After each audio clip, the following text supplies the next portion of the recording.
Media.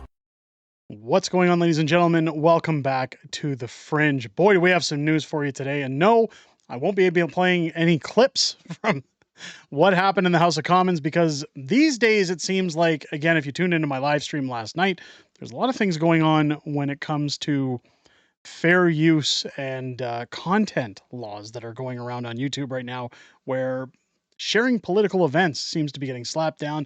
If you want a full explanation, go check out the replay of last night's live stream. I do get into it at the beginning of the stream. With that being said, ladies and gentlemen, something bigger than that has happened in the House of Commons.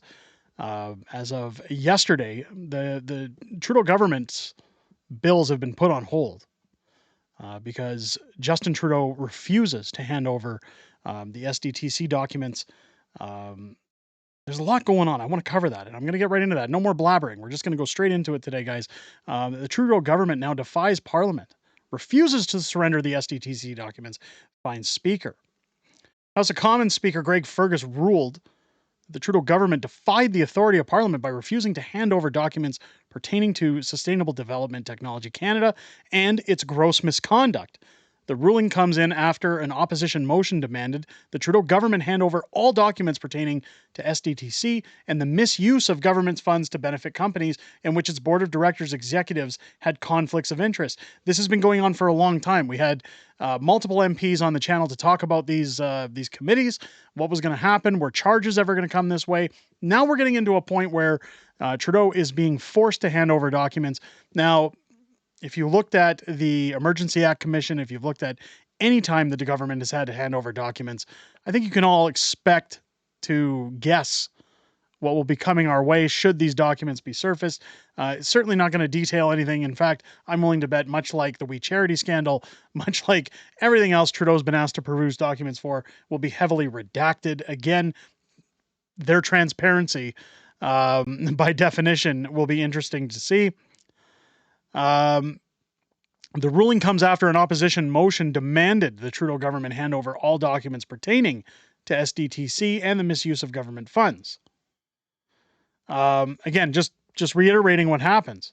The investigators by the Auditor General and Ethics Commissioner found SDTC's board of directors and executives had violated its mandate by approving projects for funding that are ineligible for government funds and had violated the Conflict of Interest Act dozens of times. Well, we all know this. Trudeau's been patting his friends' pockets for ages. Keep in mind, this is our money. This is taxpayers' dollars.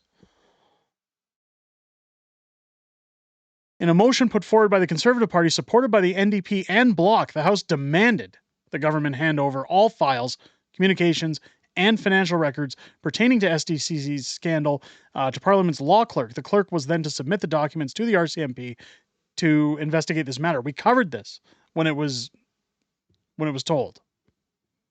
However, the 30-day deadline came and passed, with the government failing to hand over the documents specified by the House, falling in contempt in the House. In some instances, only partial disclosures were made, owing either to redactions or withholding of documents. In other instances, the House order was met with a complete refusal, said House Speaker Greg Los Pollos Hermanos Fergus. Beyond rare exceptions for the sake of national security, the House of Commons has the absolute power to compel the government to produce any documents pertaining to the House's business. So again, this is one of these times where Justin Trudeau decides he wants to play God, that, well, rules for thee and not for me. I can do as I please. If I want to bend the laws to fit my preferences or to benefit my friends, I can do so. And if you're going to ask for those documents, no, I don't have to give them to you. I don't have to give you anything. In response, Fergus addressed the government's failure to hand over the documents before the specified time, ruling against the Liberals. As it stands, the motion was adopted. The House has clearly ordered the production of certain documents, and that order has clearly not been fully complied with. The chair cannot come to any other conclusion but to find that prima facie question of privilege has been established, said Fergus. Leader of the government in the House, Karina Gould, of course, argued that the motion ordering the government to indirectly hand SDTC documents to the RCMP was unusual, novel, and unprecedented, and that the motion violates charter rights while interfering in the RCM investigations. Here's my question for you guys, the viewers. Maybe answer this down below in the comments. When has the Liberal government of Canada ever respected the Charter of Rights? When have they ever said that they're going to respect Canadians' charters of rights? I know when they respected our rights. When they locked us all in our houses. When they froze our bank accounts for donating to convoys. When they trampled Canadian citizens with horses and invoked an emergency act declaring war on their own people. Yes, the Canadian government, yes, they absolutely uphold the Charter of Rights and Freedoms. I find it so hypocritical when the Liberal government wants to turn around and use an excuse like the Charter of Rights when they have been ignorant to it in their 10-year tenure in the House of Commons.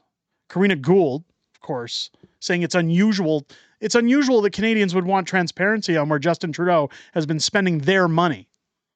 And it's unprecedented to understand why anybody would be interested to find out why we're just spending, and all these people are getting rich and nothing's getting done, and it's a massive conflict of interest. Here's the thing. As a corporation, whenever I file my taxes, and boy, I make Justin Trudeau very angry for a living, I have been audited every year that Unacceptable Fringe has been in business. And almost instantaneously audited after submitting my tax filings. I have no issues providing those documents because I have nothing to hide. I have a very clear paper trail of every dollar that's been spent, every receipt, where money was dispersed, and who were the beneficiaries of those monies. Anytime the government wants to stand up, now I know you guys know this, but anytime you want to stand up and say, oh, it's so weird, you guys would want to see those documents from us, we've withheld them because we just think it's so unprecedented. Red flag.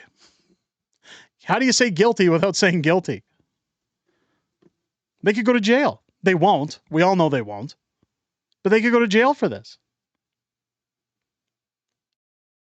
Fergus rejected these claims, pointing to the Conservative House Leader Andrew Scheer's argument that the RCMP could simply reject the documents if they so pleased. Fergus invited the Conservatives to table another motion on the matter. However, he recommended that their motion should be studied in a parliamentary committee before reissuing the production order. Conservatives have not retabled the motion. Instead, they used their time during the latest opposition day to move a failed motion of non-confidence in the Trudeau government. Again, why aren't we putting this forward?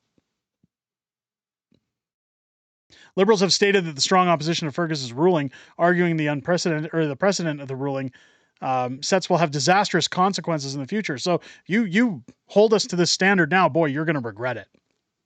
It's going to hurt Canadians.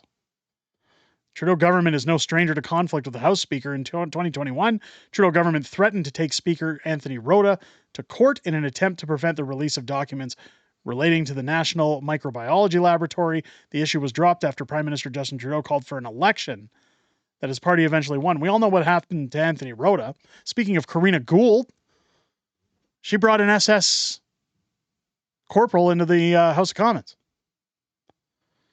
And everyone in Parliament stood up and applauded. She took photos with him. And then said, everybody's got to chill. We made a mistake. Stop asking us to apologize. There's no red on her ledger, right? Now you've got Justin Trudeau threatening Anthony Rota before, saying, hey, if you want to get truth on what happened during the pandemic, we're going to sue you.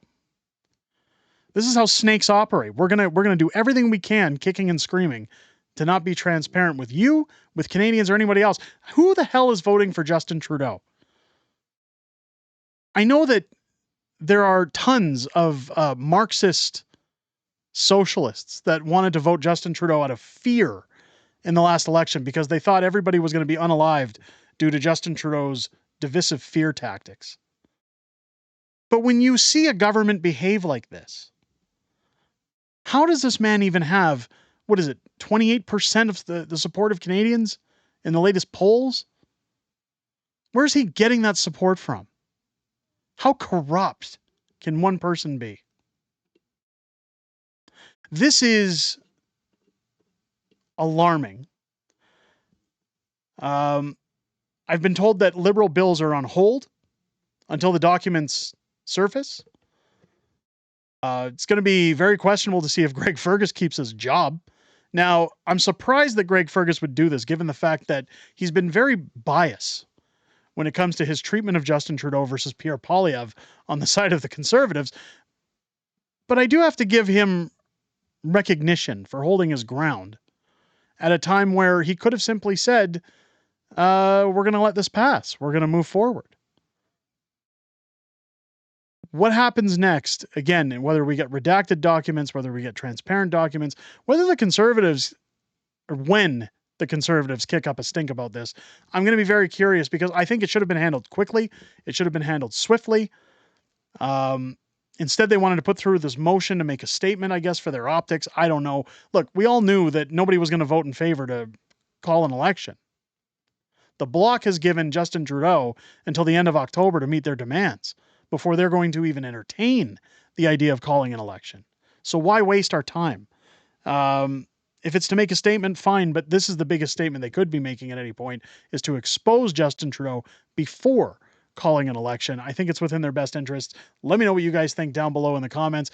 If it's your first time here, I hope this video has earned your subscription. Make sure as you're hitting that button down below, you click your bell for notifications and join me live here on the channel each and every Friday night for Friday Night Fringe, our live streaming show where myself and my beautiful wife, Mrs. Fringe, join us live to talk about everything that's happened the past week in politics, everything coming up in the week ahead, and some back and forth within our community. It's always great to hear what you guys have to say outside of making these videos, and I look forward to chatting with each and every one of you every Friday night here on the channel starting at 6 p.m. Pacific, 8 p.m. Central. I hope you guys enjoyed this video and have a great rest of your day. I'll catch you on the next one.